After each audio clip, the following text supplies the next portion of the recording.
Bonjour à tous et bienvenue pour un nouvel épisode de Pourquoi Padrer. Une journée avec Pourquoi Padrer, c'est forcément une belle journée.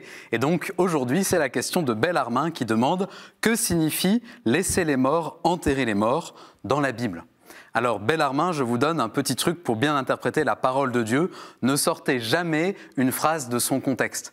Quand on fait comme ça des prélèvements aléatoires, on finit par faire dire des choses à la Bible qui sont absurdes. Je vous donne un exemple. Il y a un verset qui dit dans l'Apocalypse « Le nombre des sauvés sera 144 000 ». Alors là, c'est la panique parce qu'on se dit on a peu de chance d'en faire partie vu le nombre d'années qui se sont passées depuis Jésus. Mais si on remet le verset dans le contexte de l'Apocalypse, on sait qu'on est dans un langage symbolique, où 144 000, c'est 12 fois 12 000. Et comme 12, c'est un chiffre de plénitude, 12 fois 12, c'est une super plénitude. Et donc 144 000, c'est un chiffre qui symbolise l'humanité tout entière. On est tous appelés à entrer dans le salut.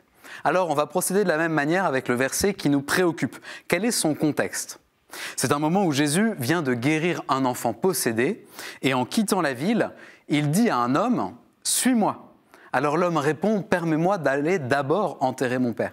Et là, Jésus lui répond la phrase qui nous intéresse « Laisse les morts enterrer leurs morts. Toi, pars et annonce le règne de Dieu ». Le contexte, c'est donc cette relation particulière entre Jésus et cet homme. L'appel que Jésus lui adresse est quelque chose d'urgent. Jésus est en train de partir et il lui demande de le suivre. C'est pour maintenant. Plus tard, ça sera trop tard. C'est comme quand le train passe. Il faut être à l'heure à la gare.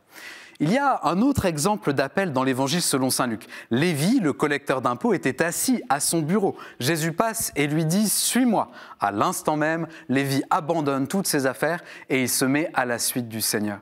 Le train de l'appel passe et l'homme de la parabole veut retenir le train. « Attends, je dois d'abord aller enterrer mon père ». Bien sûr, Jésus n'est pas inhumain. Si cet homme venait vraiment de perdre son papa, il fallait l'enterrer, bien sûr, et Jésus n'aurait rien trouvé à y redire. Mais il y a peut-être une autre possibilité. Papa n'est peut-être pas encore mort, tout va très bien pour lui, mais je ne suis pas prêt à le quitter. Je ne suis pas prêt à suivre Jésus tout de suite. Je préfère me donner un peu de marge. Alors je dis, je te suivrai, mais quand papa sera mort, c'est-à-dire dans longtemps, je ne sais pas vraiment quand. En fait, voilà ce que Jésus essaye de nous dire avec cette phrase. Il nous dit « Arrête de te trouver des excuses. Moi, je suis la vie.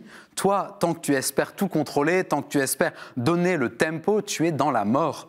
Alors laisse tes pensées derrière toi et viens. » Au fond, Jésus nous parle ici du lâcher-prise qui caractérise le fait de répondre à son appel. Je connais plein de personnes qui pressentent un appel à la vie consacrée, un appel à se marier, un appel à prendre un engagement. Ils sentent que Jésus passe, mais ils ont peur de lâcher prise. Ils ont peur de se lancer et ils font du surplace. Vous voyez, c'est un peu la sensation qu'on a en haut du plongeoir. Ira pas, et à un moment, il faut y aller. Et plus vite on y va, moins longue est la souffrance. Et vous, Bellarmin, c'est quoi l'appel du Seigneur auquel vous résistez encore ? Oh, je plaisante, mais je vous souhaite à tous du courage pour oser se lancer à la suite de Jésus. Merci pour cette question, merci pour toutes vos questions que vous nous envoyez par email à l'adresse pourquoipadrer@ktotv.com ou encore sur les réseaux sociaux. Retrouvez cette vidéo et toutes nos vidéos sur ktotv.com.